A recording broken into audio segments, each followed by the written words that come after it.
Good morning সবাইকে। তোমরা সবাই কেমন আছো? আশা করি ভালো আছো। আমি আবারও একটি নতুন ব্লগ নিয়ে তোমাদের সাথে চলে এলাম। অবশ্যই ভালো লাগবে, তো ভালো লাগলে লাস্ট পর্যন্ত দেখার অনুরোধ রইল। আর এই দেখো আমার মেয়ে টুপি খুলে তোমাদেরকে দেখাচ্ছে। ও এখন চালাক হয়ে গেছে যে আমার মা ব্লগ বানায়। ও মানে তোমাদের মাঝে মাঝে দেখো না যে ভিডিওতে এরকম টাটা করছে, ও নিজে নিজেই করে। তো যাই হোক, আমি ঘুম থেকে উঠে পড়েছি আর এই দেখো ওকেও রেডি করে দিয়েছি। তো এখন বাজে প্রায় ঘড়িতে 7টা। তো যাই হোক, ওকে একটু খাওয়াবো ছাতু। তো খাইটাই দিয়ে আমার যে সমস্ত কাজগুলো করে নেবো, তারপর তোমাদের সাথে ফিরে আসছি। তো চলো দেখতে থাকো। এই দেখো ছাতু, তো ওকে ছাতুটা খাইয়ে দিই, তারপর আমার সমস্ত কাজগুলো করে নেবো। তো এই দেখো সকালবেলা জল ছেড়েছে, যে জলটা ধরেছি, তারপর কাচাকুচি অনেক কিছু আছে। তো প্রত্যেক দিন তো কাচতে হয়, তোমরা জানোই যারা ছোট বাচ্চার মারা। তো বাড়িতে ছোট বাচ্চা থাকলে কত রকমের কাচতে হয়। তারপর বিছানার পাতনি পেচ্ছাপ টেচ্ছাপ করে দিলে সেসব ধুতে হয়। তো সেই জন্য রোজের আমাদের এখন কাচা হয়। আর আগে যখন হচ্ছে যে থাকতাম, তখন সপ্তাহে 11 দিন কাচতাম। তো মানে সপ্তাহে 11 দিন বলতে এই যে বড় জামা কাপড়গুলো কাচে সেগুলো ধুতে হয়, না হলে সপ্তাহে 11 দিনই বলতে পারো। তারপর এইদিকে দেখো তোমরা বালতিটা থেকে লক্ষ্য করছো ধুঁয়ো বেরোচ্ছে। তো আজকে এতটা পরিমাণে কুয়াশা, তোমরা তো প্রথমে যখন ইন্ট্রো দিলাম ভিডিওটা সকালবেলা দেখতেই পেলে। তো খুবই কুয়াশা পড়েছে, সেই জন্য আর কি জল থেকে, ঠান্ডাতে তো ধোঁয়া বেড়ায়, তো জল থেকে আরও বোঝা যাচ্ছে যে ভালোই গরম গরম জলটা আছে আর ধোঁয়া বেড়াচ্ছে। তো জামা কাপড়গুলো কাচবো বলে এই কলেও জল ছাড়ছে। আমাদের দুটো কল, একটা সজলধারা আর একটা সাবমার্সিবল। তো এইটা দেখো, এই পাশে গামলাটা বসিয়ে দিচ্ছি, ও পাশে ভর্তি হোক, আর এই পাশে আমি জলগুলো ধরে নিই। তো এই দেখো জলগুলো ধরে নিচ্ছি, বালতিতে ভর্তি হচ্ছে, আর ওপাশে আমি কাচাকুচিগুলো করে নিচ্ছি। দুটো কলে বেশ সুবিধা হয় এপাশে কাজ করতে, দুটো কলেই বেশ ভালো হয়। আগে বাসন মেজে নিতাম, এখন আর বাসন মাজি না, জল ছাড়ার পর মাজি। তো যাই হোক, জামা কাপড়গুলো ধুয়ে তো নিয়েছি, এবারে তো মিলতে তো হবে। তো ভালোই রোদ বেরিয়েছে, তো কুয়াশা রোদ, সবাই বলে ভালোই রোদ বেড়ায়।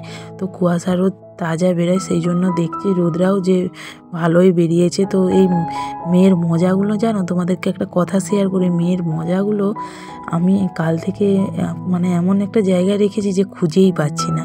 তো তারপর দেখি না সে বুটের ভিতরে ঢুকে আছে। তো অনেক খোঁজাখুঁজির পর পেলাম। তো যাই হোক, তোমাদের সাথে গল্প করতে করতে আমার ব্রাশ করা, স্নান করা সবই কমপ্লিট হয়ে গেছে। তো স্নান করে যেটা করি, পুজো করছি। তো পুজোটা করে নিই, তারপর তোমাদের সাথে আবার আসছি।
তো তারপর দেখো রান্নাঘরের জানলাটা খোলা হয়নি, সেই জন্য খুলে দিলাম। খুবই সুন্দর বাইরেতে রৌদ্র উঠেছে। তারপরে এদিকে দেখো স্নান টান করেছে, তো যেহেতু ঠান্ডা ঠান্ডা লাগছে ওই জন্য স্নান করার পর একটু চা না খেলে হয় না। তো এই দেখো বাইরে রোদে আমার শাশুড়ি মা আর আমার মেয়ে বসে আছে, তো ওখানেই চাটা খাবো, বেশ রোদেতে গরম গরম লাগবে। তো বাবাও চলে এসে, সেই জন্য আর কি চাটা করে নিলাম, সবাই মিলে খেয়ে নেবো তিনজনে আর কি। তো বাবা এই ফার্স্ট দিন আজকে পা ভাঙার পর কাজে গেল। মোটামুটি একটু কষ্ট হচ্ছে, যেহেতু এই প্রথম কাজে গেছে কদিন পর, 1 মাস পর। তো বেশি ভারী ভুরি কাজ করেনি, তবুও একটা কেমন লাগে। তো যাই হোক, তারপর মেয়েকে 9:30 নাগাদ ব্রেকফাস্ট করিয়ে দিলাম, ওটসের খিচুড়ি। আর এই যে মেয়ের জন্য তরকারিও বসিয়ে দিয়েছি রান্নার জন্য। তো আজকে মাছের ঝাল হবে, আলু আর রাঙা আলু দিয়ে, বিনস দিয়ে, গাজর দিয়ে মাছের ঝোলটা হবে, ধনেপাতা দিয়েছি। তো খুবই টেস্ট হয়েছিল। এই রেসিপিটা দেখতে চাইলে অবশ্যই আমাকে কমেন্ট করে জানাবে। আর মেয়ে দেখো, আমাদের একটা কুমড়ো ভাজা হয়েছিল, কুমড়ো ভাজাটা একটু দিয়ে দিয়েছে, ও খাচ্ছে। তো হ্যালো ফ্রেন্ড, গুড ইভিনিং সবাইকে। তো এখন বাজে প্রায় 2টো বেজে গেছে। তো আমি শুতে চলে এসেছি। তো আজকে কি কি রান্না হলো তোমাদের সাথে আর শেয়ার করা হলো নি। তো বর এখনও খায়নি। তো হচ্ছে যে আজকে রান্না হয়েছে মাছের ঝাল, ওলকপি ভাজা, হচ্ছে যে বেগুন ভাজা, আর হচ্ছে কুমড়ো ভাজা, আর বাঁধাকপির তরকারি। তো আজকে বরের বার্থডে, ওই জন্য এত কিছু হয়েছে। তো মাংস এই কদিন আগে হয়েছিল, দিদি এসেছিল বলে, আমার ননদ এসেছিল বলে আর কি। তো সেই জন্য আর মাংস করা হয়নি, মাছের ঝালই করেছি। তো বর বললো মাছই খাবে, সেই জন্য মাছ নিয়ে এসছে।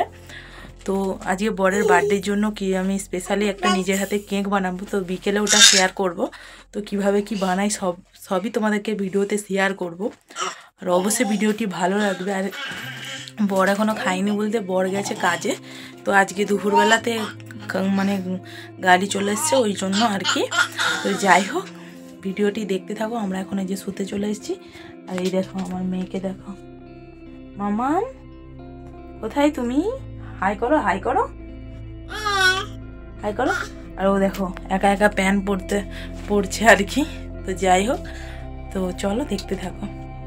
তো এই দেখো, এই কেকটা আমি নিজের হাতে বানিয়েছি, কেমন হয়েছে কমেন্টে জানাবে। আর রেসিপিটা তোমাদেরকে পরে একটা মিনি ব্লগে শেয়ার করে দেবো। কেকের রেসিপিটা তো এতে শেয়ার করব না, কারণ ভিডিওটি অনেক বড় হয়ে যাবে। তো বরের বার্থডে তোমাদেরকে তো বললাম, ছোট করে আমি আমার নিজের মনের মতন করে সাজিয়েছি। তো বেলুনগুলো টাঙানোর জায়গা ছিল না, সেই জন্য এরকম নিচেতে রেখেছি। কেমন হয়েছে অবশ্যই কমেন্ট করে জানাবে। আর এদিকে দেখো মা পায়েস করেছে, আর এদিকে ধান দুলফো নিয়ে বসেছে যে আশীর্বাদ করবে বলে। আর কেকটা আমি প্রথমবার ট্রাই করছি, সত্যি এত ভালো হবে বলে জানি না। মোটামুটি সবাই খেয়ে বলেছে ভালো লাগছে। তো আমারও খুবই ভালো লাগছে, যেরকম দেখতেও যেরকম, খেতেও সেরকম ভালো। তো তারপরে এইদিকে দেখো বর মেয়েকে নিয়ে বসে পড়েছে বার্থডের কেক কাটতে। তো বর খুব হ্যাপি, আমি নিজের হাতে কেক বানিয়েছি, বর খুবই খুশি হয়েছে। আর এইদিকে দেখো মা আশীর্বাদ করে নিচ্ছে। তো আমার বরের হচ্ছে এই বার্থডের দিনটা আমি কোনোদিনই ভুলবো না, যতদিন বেঁচে থাকবো ততদিন আমি করে যাব। তো বরের বার্থডে বলে কথা, তো যেরকমই পারবো সেরকমই করবো, তাই না বলো? যে যার একটা স্পেশাল মানুষের জন্মদিন বলে কথা।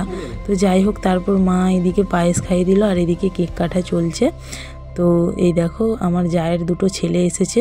আর কাউকে সেরকম ডাকা হয়নি, পাড়ার কাউকে ডাকিনি, যেহেতু নিজের বাড়িতে কেক বানিয়েছি শুধু বরের জন্য, আর বাইরের কাউকে ডাকলাম নি। তো যেহেতু বড় করে করিনি সেই জন্য আর কি।